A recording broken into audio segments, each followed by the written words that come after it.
DNA జ్యోతిష్యానికి సాధారణ జ్యోతిష్యానికి తేడా ఏమిటంటే, వేల సంవత్సరాల నుండి సాధారణ జ్యోతిష్యం ద్వారా ఒక జాతక చక్రం చూసి భూత భవిష్యత్ వర్తమాన కాలాలలో ఎప్పుడు ఎలా ఏమి జరుగుతుందని చెబుతూ, ఒకవేళ అవి గాని అనుకూలంగా జరగకపోతే ఎలాగైనా ప్రకృతికి విరుద్ధంగా వాటిని మార్చేయాలని, అది కుదరకపోయినా పరిహారాల నెపంతో చేసే పద్ధతిది.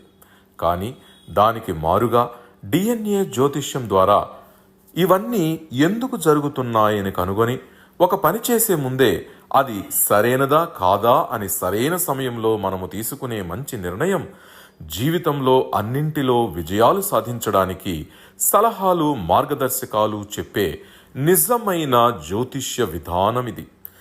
ఏది మీకు అవసరమో మీరే నిర్ణయించుకోగలరు. రాహుగ్రహ కర్మ దోషముతో ప్రథమ వివాహానికి ప్రయత్నించేవారు వారి యొక్క జీవితంలో సుభిక్షమైనటువంటి సుఖశాంతుల్ని పొందాలంటే ఎలాంటి నిర్ణయాలు తీసుకోవాలి? జనరల్గా రాహుకర్మ రిజిస్ట్రీని తెలియజేసే నక్షత్రాలు పుష్యమి, విశాఖ మరియు శతభిష నక్షత్రాలు. ఈ మూడు నక్షత్రాలు రాహుకర్మ రిజిస్ట్రీని తెలియజేస్తాయి. అయితే ఈ పుష్యం అనే నక్షత్రము శని యొక్క అధీన నక్షత్రం కదా, విశాఖ అనే నక్షత్రము గురువు యొక్క అధీన నక్షత్రం కదా, శతభిష అనే నక్షత్రము రాహు యొక్క అధీన నక్షత్రం కదా. మరి ఈ మూడు నక్షత్రాలు కూడాను డిఎన్ఏ జెనెటిక్ కనెక్టివిటీ ఏ విధంగా పొందాయి? ఒక గూటి పక్షుల్లాగా ఒకే కుటుంబ పరంపరలో ఏ విధంగా వీళ్ళు మళ్ళీ మళ్ళీ పుడుతున్నారు? వీటన్ని మనం పరిశీలించినప్పుడు దీన్నే డిఎన్ఏ కనెక్టివిటీ అంటారు. వంశపారంపర్యంగా మనం తీసుకొస్తున్నటువంటి ట్రాన్స్ఫర్మేషన్ అలా ట్రాన్స్ఫర్ అవుతుంటుంది ఆ జీన్స్లో. అయితే రాహు యొక్క కారకత్వాలు ఇక్కడ పనిచేయడము మనం గమనిస్తాం. రాహు గ్రహం గురించి మనం చేయటం లేదు, రాహు తీసుకునే గ్రహ కారకత్వాలని మనం తీసుకొని ఇక్కడ చెప్పడం జరుగుతుంది. అయితే రాహువు ఉన్న ప్లేస్ని బట్టి మనం ఇవి నిర్ణయాలు తీసుకోము. ఎక్కడైతే గురువు అనే గ్రహము ఒకరి జాతక చక్రంలో ఉంటుందో దాన్ని బేస్ చేసుకొని మాత్రమే మనం ఇక్కడ విషయాన్ని పరిగణలోకి తీసుకుంటాం. అయితే ఈ మూడు నక్షత్రాలలో ఏ ఒక్క నక్షత్రంలో ఒక కుటుంబ పరంపరలో పుట్టినా ఆ కుటుంబ పరంపరలో మిగిలిన రెండు నక్షత్రాలు ఉంటాయి. అది ఎలా చూడాలి అంటే, రాశి పడి నక్షత్రంగా కానీ, లగ్న పాయింట్ పడి నక్షత్రంగా కానీ, లగ్నాధిపతి పడి నక్షత్రంగా కానీ ఈ యొక్క పుష్యమి, విశాఖ, శతభిష నక్షత్రాల్లో ఉంటే వారికి రాహుకర్మ రిజిస్ట్రీ ఉందని, అదేవిధంగా లగ్నంలోనే గురువు ఉన్నా లేదా లగ్నాధిపతితో గురువు ఉన్నా, లగ్నాధిపతితో 9వ భావం 9వ భావాధిపతి సంబంధపడిన ఇలాంటి విషయాలను తీసుకొని ధనుసు రాశి ధనుసు లగ్నంగా వారు పుట్టి ఉన్నా కానీ రాహుకర్మ రిజిస్ట్రీ ఉన్నటువంటి వారుగా మనము డిజైన్ చేసి చెప్తాం. అయితే ఈ రాహుకర్మ రిజిస్ట్రీ మాకు ఉంది లేదనేది మాకు ఎలా తెలుస్తుందండి? మా దగ్గర డేట్ ఆఫ్ బర్త్ లేదు, టైమ్ ఆఫ్ బర్త్ లేదు, ప్లేస్ ఆఫ్ బర్త్ లేదు, ఏ విషయాన్ని కూడా తెలుసుకోవడానికి మా పూర్వీకులు రాసి పెట్టలేదంటే, మీ కుటుంబ పరంపరలో ముఖ్యంగా ట్రాన్స్పోర్ట్ అనే ఒక వృత్తి అనేది నడుస్తుంటుంది. ఎలక్ట్రికల్ అండ్ ఎలక్ట్రానిక్స్ సంబంధమైన వృత్తుల్లో ఉన్న వాళ్ళు, కెమికల్ సంబంధమైన వృత్తుల్లో ఉన్న వాళ్ళు, అదేవిధంగా ఇతర దేశాల్లో ఉన్నటువంటి వాళ్ళు, 2 వివాహాలు చేసుకున్న వాళ్ళు, ఇంటర్ క్యాస్ట్ మ్యారేజ్కి వెళ్ళినటువంటి వాళ్ళు కానీ ఇక్కడ కనబడతారు. దాంతోపాటు క్యాన్సర్ సంబంధమైన వ్యాధులు, breathing problem, wheezing problem, asthma, TB, అలాగే మొలల సంబంధమైన వ్యాధులతో ఇబ్బంది పడుతున్నటువంటి వాళ్ళు, కరెంట్ షాక్ గురైనటువంటి వాళ్ళు, విష జంతువులు విష పురుగుల చేత వాళ్ళు ఇబ్బంది పాలైనటువంటి వారి కుటుంబ పరంపరగా ఉంటుంది. ఇలాగ వీటన్నిటిని కనెక్ట్ చేసి మనం ఒక పాజిటివ్ని చెప్తుంటాం, అదేవిధంగా మరొక వైపు నెగిటివ్ని కూడా చెప్తాం. అయితే వీరికి ఈ దోషం ఉందని మనకు తెలిసిపోయింది. అప్పుడు వీరు వివాహానికి వెళ్ళేటప్పుడు అదే దోషం ఉన్నటువంటి వారితో వివాహం చేస్తే ఈ దోషం ఎప్పుడు నల్లిఫై అవుతుంది, ఎప్పుడు తొలగిపోతుంది? జనరల్గా ఒకరు వివాహానికి వెళ్తున్నారంటే చాలా చక్కటి జీవితాన్ని అనుభవించాలని, వివాహ సంబంధాలు చాలా పటిష్టంగా ఉండాలని, సంతోషకరమైన జీవితాన్ని పొందాలని ప్రయత్నం చేస్తారు. ఎవరు విడిపోవాలనో, వివాహ రద్దు చేసుకోవాలనో, వారి యొక్క వివాహ జీవితాన్ని నరకప్రాయం చేసుకోవాలని ప్రయత్నించరు కదా. అందుకేం చేస్తామంటే మనం డిఎన్ఏ ఆస్ట్రాలజర్గా ఎవరితో వీరికి వివాహాన్ని చేస్తే ఈ యొక్క రాహుగ్రహ కర్మ దోషం అనేది లేకుండా నల్లిఫై అవుతుందో చూస్తాం. ఇందులో మనకి 3 నక్షత్రాలు ఉన్నాయి. అదేమిటంటే పుష్యమి, విశాఖ, శతభిష నక్షత్రం. పుష్యం అనేది కర్కాటక రాశి, కర్కాటక లగ్నంలో ఉంటుంది. విశాఖ నక్షత్రం అనేది 2 భావాల్లో ఉంటుంది. ఒకటి తుల అనే భావంలో విశాఖ నక్షత్రం 1, 2, 3 పాదాలు ఉంటే వృశ్చికంలో 4వ పాదము విశాఖ నక్షత్రం ఉంటుంది. అదేవిధంగా శతభిష నక్షత్రం అనేది కుంభంలో ఉంటుంది. 1, 2, 3, 4 పాదాలు. అయితే ఇప్పుడు మనం ఏం చేస్తామంటే చక్కగా పుష్యం అనే నక్షత్రం తీసుకుందాం. ఈ పుష్యమే నక్షత్రానికి 180 డిగ్రీల్లో ఏ నక్షత్రం వస్తుందో చూడాలి. అంతకు మునుపు ఒక విషయం చెప్పాలి మీకు. అదేమిటంటే పుష్యం అనే నక్షత్రంలో ఎవరు పుట్టినా రాశిపడి నక్షత్రంగా కానీ, లగ్న పాయింట్ పడి నక్షత్రం కానీ, లగ్నాధిపతి పడి నక్షత్రంగా ఉన్నా స్వాతి అనే నక్షత్రంలో పుట్టినటువంటి వారితో వివాహానికి వెళ్ళకండి అంటాం. ఒక అబ్బాయి అమ్మాయిని పెళ్లి చేసుకోవాలనుకున్నా, అమ్మాయి అబ్బాయిని పెళ్లి చేసుకోవాలనుకున్నా, ఎవరు ఏ విధంగా వెళ్ళాలనుకున్నా ఒకరు స్వాతి నక్షత్రంలో పుట్టితే పుష్యమి నక్షత్రంలో వారితో వద్దు, అలాగే పుష్యమి నక్షత్రంలో పుట్టినటువంటి వారు స్వాతి నక్షత్రం వారితో వివాహం వెళ్ళొద్దు అని చెప్తాం. మిగిలిన శతభిష నక్షత్రము, విశాఖ నక్షత్రాల్లో పుట్టినటువంటి వారికి ఏమి రిస్ట్రిక్షన్ ఏమి లేవు. అయితే పుష్యమి నక్షత్రంలో ఎవరైతే పుడతారో వాళ్ళు కర్కాటకంలో ఉంటారు. ఆ కర్కాటకం నుండి 180 డిగ్రీల్లో మకరంలో కనెక్ట్ అవుతుంది. అయితే ఎవరితో మీరు వివాహం చేసుకుంటే బాగుంటుంది అనేది మనం చర్చిస్తాం. ఇందులో ఉత్తరాషాఢ నక్షత్రం కనెక్ట్ అవుతుంది, మరి శ్రవణ నక్షత్రం కనెక్ట్ అవుతుంది. కాబట్టి అంటే పుష్యమి నక్షత్రములో బాగా వినండి, పుష్యమి నక్షత్రం 1, 2 పాదాలు ఉంటాయి. ఆ 2 పాదాలు వచ్చి ఉత్తరాషాఢ నక్షత్రము 3, 4 పాదాలని తాకుతాయి. అదేవిధంగా పుష్యమి 3, 4 పాదాలు శ్రవణ నక్షత్రం 1, 2 పాదాలు తాకుతుంది. కాబట్టి గురుకర్మ మరియు శుక్రకర్మ కనెక్ట్ అవుతాయి. గురుకర్మ నక్షత్రాలు ఏమిటి? హస్త, మృగశిర, ఉత్తరాషాఢ నక్షత్రాలు. శుక్రకర్మ నక్షత్రాలు ఏమిటంటే ఆరుద్ర, చిత్త, శ్రవణ నక్షత్రాలు. అంటే ఈ 6 నక్షత్రాల కలయికతో ఈ పుష్యమి నక్షత్రంలో పుట్టినటువంటి వారికి వచ్చే భాగస్వామి ఉంటారు. సహజంగానే ప్రకృతి మనకు అలాంటి విషయాలను అందిస్తుంది. కానీ మనకు తెలియకుండా తీసుకునే నిర్ణయాల వల్ల ఆ వ్యవస్థ అనేది చెడిపోతా ఉంది. ఇది ఒకటి. అదేవిధంగా విశాఖ నక్షత్రంలో పుట్టినటువంటి వారికి మనం చూసినట్లయితే విశాఖ నక్షత్రం తులాలో ఉంటుంది, వృశ్చికంలో ఉంటుంది. కాబట్టి విశాఖ నక్షత్రం తులలో ఉన్నప్పుడు 1, 2, 3 పాదాలు ఉంటాయి. అలాగే విశాఖ నక్షత్రం 4వ పాదం వృశ్చికంలో ఉంటుంది. కాబట్టి అక్కడ నుంచి మనం 180 డిగ్రీలో చూసినట్లయితే తులకైతే మేషం అనేది 180 డిగ్రీలో ఉంటుంది. విశాఖ నక్షత్రం 1, 2, 3 పాదాలు ఎక్కడ పోయి కనెక్ట్ అవుతాయి అంటే కరెక్ట్గా బరే నక్షత్రం 3, 4 పాదాలతో విశాఖ నక్షత్రం 1, 2 పాదాలు కనెక్ట్ అయితే, అదేవిధంగా విశాఖ నక్షత్రం 3వ పాదం వచ్చి మేషంలో ఉన్నటువంటి కృత్తిక 1వ పాదంతో కనెక్ట్ అవుతుంది. వృశ్చికంలో ఉన్నటువంటి విశాఖ నక్షత్రం 4వ పాదము వృషభంలో ఉన్నటువంటి ముఖ్యంగా కృత్తికా నక్షత్రము 2వ పాదంతో కనెక్ట్ అవుతుంది. అంటే కుజకర్మ ఉంటుంది, ఇక్కడ చంద్రకర్మ అనేది కనెక్ట్ అవుతా ఉంది. సరే, అక్కడ పక్కన పెడదాం. నెక్స్ట్ శతభిష నక్షత్రానికి వెళ్తాం. శతభిష నక్షత్రం ఎక్కడ ఉంటుంది? కుంభంలో ఉంటుంది. అప్పుడు ఆ శతభిష నక్షత్రం కుంభంలో ఉన్నప్పుడు కరెక్ట్గా 180 డిగ్రీలు ఉన్న భావం ఏమిటంటే సింహం అవుతుంది. ఆ సింహాన్ని ఎక్కడ పోయి తాకుతుంది ఈ శతభిషం అనే నక్షత్రం అంటే జస్ట్ మకా నక్షత్రము 3, 4 పాదాలని తాకుతుంది. శతభిష నక్షత్రం 1, 2 పాదాలు. అదేవిధంగా శతభిష నక్షత్రం 3, 4 పాదాలు మళ్ళీ కూడాను పుబ్బా నక్షత్రం 1, 2 పాదాలు తాకుతుంది. ఇక్కడ కూడాను కుజకర్మ ఉంది, చంద్రకర్మ ఉంది. కామన్గా విశాఖ నక్షత్రానికి కానీ శతభిష నక్షత్రం కానీ కామన్గా కనెక్ట్ అయ్యే కార్మిక రిజిస్ట్రీ ఏ భాగస్వామి విధంగా మనకు అందుతుందంటే కుజకర్మ మరియు చంద్రకర్మ. అంటే కుజకర్మ ఏమిటి? కృత్తిక, పుబ్బ, మూల, రేవతి నక్షత్రాలు. చంద్రకర్మ ఏంటంటే భరణి, మక, జ్యేష్ఠ, ఉత్తరాభద్ర నక్షత్రాలతో కనెక్ట్ అవుతా ఉంది. ఇక్కడికి మనము 3 నక్షత్రాలకు సంబంధమైన విషయాల్ని కార్మిక్ రిజిస్టర్ గురించి మాట్లాడేశాం. ఇప్పుడు మళ్ళీ మొదటికి వెళ్తాం. మొదట ఏమిటి? పుష్యమి నక్షత్రం తీసుకుందాం. పుష్యమి నక్షత్రానికి 2 కర్మారీషులు ఉన్నటువంటి వారితో వివాహం చేయాలన్నాం. అదేమిటంటే గురుకర్మ, శుక్రకర్మ. అయితే ఏ రాసులు ఏ లగ్నాలు అంటే మేషము, వృషభము, సింహము మరియు మిథునం. ఈ 4 రాసులు లగ్నాల వారితో వివాహానికి వెళ్ళొచ్చు. లేదా వారి జాతకంలో లగ్నాధిపతి వెళ్ళి మేషములో కానీ, వృషభంలో కానీ, సింహంలో కానీ, మిథునంలో ఉన్నారో చూడండి, అలా కూడా నిర్ణయాలు తీసుకుని ముందుకెళ్ళొచ్చు. అయితే లగ్నములోనే బాగా గమనించాలి, లగ్నములోనే వచ్చే వారి జాతకం లగ్నంలోనే సూర్యుడు కానీ చంద్రుడు కానీ కుజుడు ఉన్నారా చూడండి. అలా ఉన్నా కానీ వివాహానికి వెళ్ళొచ్చు. లేదా లగ్నాధిపతితో సూర్యుడు కానీ చంద్రుడు కానీ కుజుడు ఉన్నారా చూడాలి. అలా కానీ మనం కానీ దొరికినటువంటి జాతకాన్ని పక్కన పెట్టుకొని టిక్ పెట్టుకోవాలి. వారి కుటుంబ పరంపర ఏ విధంగా ఉంటుందనేది కూడా చూడాలి. టీచింగ్ ఫీల్డ్ కంపల్సరీ కనెక్ట్ అయిపోతుందండి.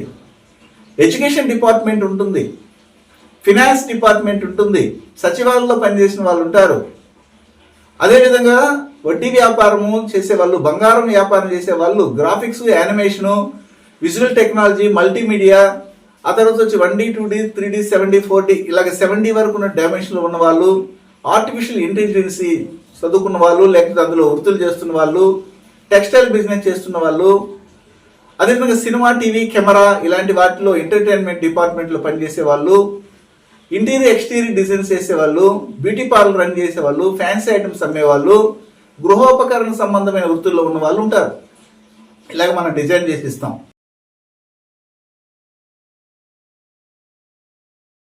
గురువు గారి నుండి DNA ఆస్ట్రాలజీ ప్రకారంగా మీ జాతక పరిశీలన చేయించుకుని సలహాలు, మార్గదర్శకాలను పొందాలంటే మా త్రిశక్తి DNA ఆస్ట్రాలజీ యూట్యూబ్ ఛానల్లో మరిన్ని వీడియోలు చూసి ఒక అవగాహనకు వచ్చాక మీకు ఉపయోగపడుతుందనిపిస్తేనే ఫోన్ ద్వారా కానీ లేదా డైరెక్ట్గా కానీ అపాయింట్మెంట్ కొరకు సంప్రదించగలరు. ఇప్పుడు నేను చెప్పిన విషయం ఏమిటంటే పుష్యమి నక్షత్రానికి సంబంధమైనటువంటి వివాహ ప్రాప్తం. ఆ తదుపరి విశాఖకు కానీ శతభిష నక్షత్రానికి కానీ కామన్గా కుచకర్మ మరియు చంద్రకర్మ రిజిస్ట్రీ కలిగినటువంటి వారితో వివాహానికి వెళ్ళండి అన్నాం. అక్కడ ఏం చేస్తామంటే 8 నక్షత్రాలు చెప్పాం.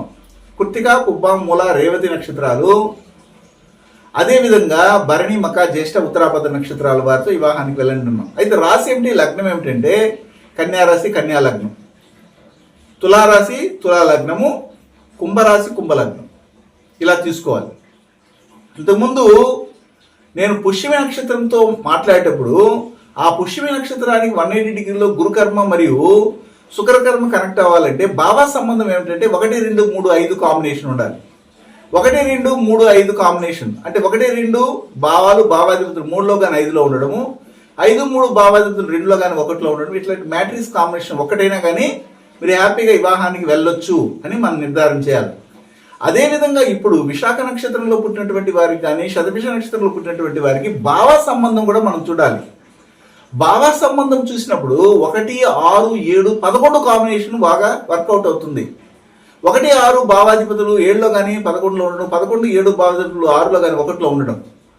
అదేవిధంగా వారి జాతకాన్ని ఎదుటి వ్యక్తి యొక్క జాతకాన్ని విశాఖ నక్షత్రానికి కానీ శతభిష నక్షత్రానికి వస్తున్నటువంటి భాగస్వామి జాతకాన్ని పరిశీలించినప్పుడు లగ్నంలోని రాహువు, లగ్నంలోని శుక్రుడు, లగ్నంలోని శని అనే గ్రహం ఉండడం, లేదా లగ్నాధిపతి రాహు కానీ శుక్రుడు కానీ శని కలిసి ఉండడం, సంబంధపడి ఉండడం, ఇలాంటి విషయాల్ని మనం పరిశీలిస్తాం. దాంతోపాటు ఇంతకుముందు చెప్పినట్టుగా 1, 6, 7, 11 కాంబినేషన్, 1 మ్యాట్రిక్స్ కాంబినేషన్ ఉన్నా కానీ వివాహానికి వెళ్ళొచ్చు. అయితే వీరి కుటుంబంలో ఎవరికి విశాఖ నక్షత్రానికి కానీ శతభిష నక్షత్రానికి కానీ వచ్చే భాగస్వామి యొక్క కుటుంబ పరంపరలో ఎలాంటి వృత్తులు ఉంటాయి, సివిల్ ఇంజనీరింగ్, మెకానికల్ ఇంజనీరింగ్, సాఫ్ట్వేర్గా ఉన్న వాళ్ళు, టీచింగ్ ఫీల్డ్లో ఉన్నటువంటి వాళ్ళు ఉంటారు, ఫుడ్ రిలేటెడ్ బిజినెస్ చేసే వాళ్ళు ఉంటారు, మెరైన్ ఇంజనీరింగు, హోటల్ మేనేజ్మెంటు, అలాగే హైడ్రాలిక్ ఇంజనీరింగు, ఫుడ్ కార్పొరేషన్లో పనిచేసే వాళ్ళు, న్యూట్రిషన్ జాబ్లో ఉన్న వాళ్ళు, సైకాట్రిస్ట్గా ఉన్నటువంటి వాళ్ళు ఉంటారు, police department, military, army, revenue డిపార్ట్మెంట్లో పనిచేసిన వాళ్ళు ఉంటారు, దాంతోపాటు వాస్తు తెలిసినటువంటి వాళ్ళు ఉంటారు. ఇలాగా ఇన్ని విషయాల్ని మనం గ్యాదర్ చేసి ఇస్తాం. అంటే మొత్తం మీద ఈ యొక్క పుష్యమి, విశాఖ, శతభిష నక్షత్రాల్లో పుట్టి వారికి రాహు దోషం ఉన్నప్పుడు ఆ రాహు దోషాన్ని తొలగించుకోవడానికి వాళ్ళ యొక్క గ్రీడీనెస్ని, దురాశ పరులుగా ఉంటారు వీళ్ళు. ఆశ ఉండదు, అత్యాశ ఉంటుంది. అన్ని కావాలి, ఇంకా కావాలి, ఇంకా కావాలి అంటున్నటువంటి వారు ఎవరంటే రాహుకర్మ కలిగినటువంటి వాళ్ళే. రాహుకర్మ అంటే మీరు రాహుని చూడకూడదు. రాహుకర్మని విడుదల చేసే వాళ్ళు, రేడియేట్ చేసే గ్రహం ఏదంటే గురువు అనే గ్రహము. రాహుకర్మని డెవలప్ చేయడము, రేడియేట్ చేయడము, దాన్ని బయటికి చూపించే భావం ఏంటి? 9వ భావం, 9వ భావాధిపతి. ఇది మనం గమనించాలి. అందరూ ఏం చెప్తారు? భాగ్యస్థానము, భాగ్యాల్ని కురిపించే స్థానం 9వ భావం అంటారు. ఆ 9వ భావాధిపతి దశ అంతరము సూక్ష్మ ప్రాప్తి దశలోనే యాక్సిడెంట్లు అవుతున్నాయి, ఆపరేషన్లకు గురవుతున్నారు. గురు మహాదశలోని గురువారాలని గురువారం రోజే జరగకూడని అన్ఎక్స్పెక్టెడ్ ఇన్సిడెంట్స్ అన్నీ జరుగుతున్నాయి, కావాలంటే చెక్ చేసి చూడండి. దాన్ని తెలియజేసేది రాహుకర్మ రిజిస్ట్రీ. కాబట్టి ఈ రాహుకర్మ రిజిస్ట్రీ ఉన్నటువంటిప్పుడు వారికి కుటుంబంలో cancer, breathing problem, wheezing problem, virus సంబంధమైన వ్యాధులతో ఇబ్బంది పడుతున్నారు. అదే కుటుంబంలో automobiles, chemical, electrical, electronics, transport సంబంధమైన వృత్తులు, డ్రైవింగ్, ఇలాగ ట్రావెలింగ్ ఇలాంటి డిపార్ట్మెంట్లో పనిచేసే వాళ్ళు ఉన్నారు. గవర్నమెంట్ జాబ్ హోల్డర్స్గా ఉన్నారు. అప్పుడు వీరికి వివాహం జరగాలంటే ఈ యొక్క భాగాలలో నేను చెప్పినటువంటి ఏ ఏ భాగాలలో ఎలాంటి ప్రాప్తం అయితే వచ్చిందో వారి జాతకంలో చూసుకోవాలి. దాంతోపాటు ఇంకా పొంతనాలకు వెళ్ళాలన్నప్పుడు మీరు వెళ్ళే 36 పొంతనాలకి 30 పొంతనాలని, 11 పొంతనాలకి 11 పొంతనాలని ఇలా చూసుకోవడం కంటే కూడాను మెయిన్గా ఏంటంటే మీరు వివాహం వరకు వెళ్తారా, వివాహ జీవితం బాగుంటుందా, అసలు వారు మనకి ప్రాప్తమేనా, మనకి యాప్ట్ అవుతా ఉన్నారా, మనకి జోడీగా ఉన్నారని తెలుసుకోవాలంటే మీరు ఎలాగే ఇలాంటి ప్రొఫెషన్లో ఉన్నారు కాబట్టి వారి యొక్క జాతకం పరిశీలించినప్పుడు 4, 12 భావాలు, భావాధిపతులు నేరుగా వెళ్ళి పుష్యమి, విశాఖ, శతభిష నక్షత్రంలో కనెక్ట్ అయి ఉంటుంది. మీకు ఆల్రెడీ పెళ్ళి అయి ఉంటుంది. కొంతమంది పుష్యంలో పుట్టుంటారు, కొంతమందిలో విశాఖ నక్షత్రంలో పుట్టుంటారు, కొంతమంది శతభిష నక్షత్రంలో రాశిపడి నక్షత్రము, లగ్న పాయింట్ పడి నక్షత్రంగా ఉంటుంది. అలాంటప్పుడు వాళ్ళకి ఒక భాగస్వామి వచ్చింటారు, అబ్బాయికి అమ్మాయి, అమ్మాయికి అబ్బాయి. అలాంటప్పుడు వారి జాతకంలో చూసినప్పుడు లగ్నము 4వ భావం, 12వ భావాల్లో గురువు అనే గ్రహం ఉందా లేదా చూడండి. అదేవిధంగా ముఖ్యంగా ఇంకొక విషయాన్ని మనం పరిశీలించినప్పుడు ఈ 4, 12 భావాధిపతులు వెళ్ళి పుష్యమి, విశాఖ, శతభిష నక్షత్రాల్లో ఉండడము, 4వ భావాధిపతి, 12వ భావాధిపతి నేరుగా వెళ్ళి 3వ భావం, 3వ భావాధిపతి సంబంధపడడం అనేది ఉంటుంది ఎవరి జాతకంలో, మీకు రాబోయే భాగస్వామి జాతకంలో. అప్పుడు మాత్రమే మీరు పుష్యమి, విశాఖ, శతభిష నక్షత్రాలు పుట్టి రాహు సంబంధమైనటువంటి కర్మతో కూడినటువంటి పనులను చేస్తున్నట్టుగా మీరు రుజువు అవుతారు. ఇలా పొంతనాలు చూడాలి. దాంతోపాటు ఇంకా డీప్గా వెళ్ళాలనుకుంటే ఈ పుష్యమి, విశాఖ, శతభిష నక్షత్రాల్లో మీరు పుట్టారు, మీది లగ్నం ఏదో పడింది. అయితే మీ జాతకంలో లగ్నంలో నుంచి 12 మరి 8 భావాలు, భావాధిపతుల సంబంధాన్ని తీసుకొని అవి తీసుకున్నటువంటి గ్రహ కర్మ రిజిస్ట్రీని బట్టి లేదా నక్షత్ర కర్మ రిజిస్ట్రీని బట్టి మీకు రాబోయే భాగస్వామి యొక్క తండ్రి ప్రొఫెషన్ మనం చెప్పొచ్చు. ఎందుకంటే మీకు రాబోయే భాగస్వామి ఆ కుటుంబంలో ఎన్నవ సంతానమైనా ఉండొచ్చు, 4-5 మంది ఉన్న ఎన్నవ సంతానమైనా ఉండొచ్చు. కానీ ఆ భాగస్వామి యొక్క తండ్రి యొక్క వృత్తి మారదు కదా, అది మీ జాతకంలో ప్రస్ఫుటంగా కనబడుతుంది. అదేవిధంగా మీ జాతకంలో 3 మరి 7 భావాలు, భావాధిపతుల యొక్క గ్రహ నక్షత్ర కర్మ రిజిస్ట్రీని బట్టి వారి యొక్క అంటే మీ యొక్క భాగస్వామి యొక్క తల్లి ఏ ప్రొఫెషన్లో ఉన్నారు, ఏం చదువుకున్నారు, ఏ ప్రొఫెషన్ బ్యాక్గ్రౌండ్ నుండి వచ్చారని కూడా చెప్పొచ్చు. మీకు ఈజీగా అర్థమవుతుంది అనుకుంటాను. అదేవిధంగా మీరు మీకు రాబోయే భాగస్వామిక ప్రొఫెషన్ తెలుసుకోవాలనుకుంటే మీ లగ్నం నుంచి 4 మరియు 12 భావాలు, భావాధిపతులు తీసుకున్నటువంటి గ్రహ కార్మిక రిజిస్ట్రీని బట్టి మీకు రాబోయే భాగస్వామి ఈ వృత్తుల్లో ఉంటుందని కూడా తెలుసుకోవచ్చు. అన్నిటి కూడాను పుష్కలంగా పంచపక్ష పరిమాణాలతో కూడినటువంటి ఒక స్కాన్ రిపోర్ట్ని భగవంతుడు మనం చేసినటువంటి పూర్వజన్మలో చేసిన పాప పుణ్య కర్మలను బట్టి మనకు అందించుంటారు.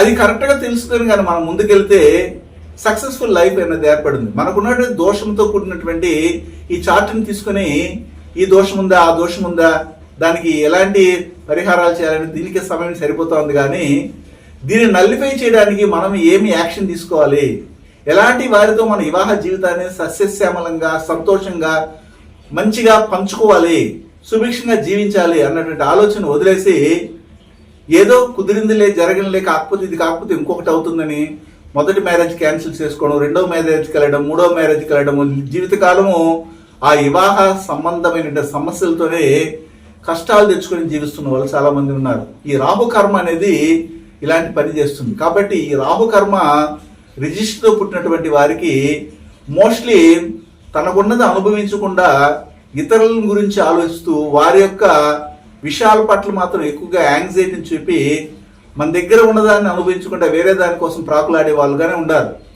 మేము చూసిన అనేకమైన జాతకాలు. అందుకని మొదటే మన జీవితము ప్రశాంతంగా, తృప్తివంతంగా, సాటిస్ఫాక్షన్గా, సాచురేటెడ్గా ఉండాలంటే ఈ రాహుకర్మ రిజిస్టర్ పుట్టినటువంటి వాళ్ళు చాలా చాలా జాగ్రత్తలు తీసుకోవాలండి. శుభం.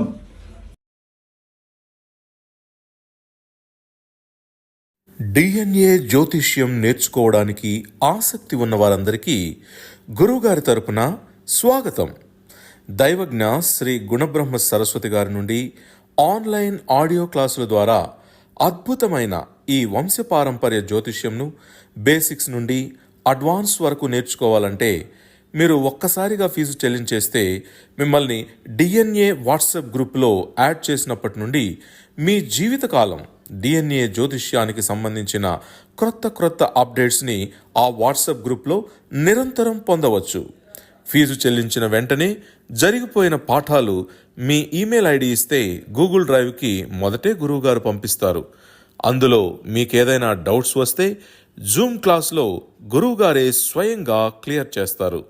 పీడిఎఫ్ కానీ ప్రింటింగ్ మెటీరియల్ కానీ ఇవ్వబడదని గమనించగలరు.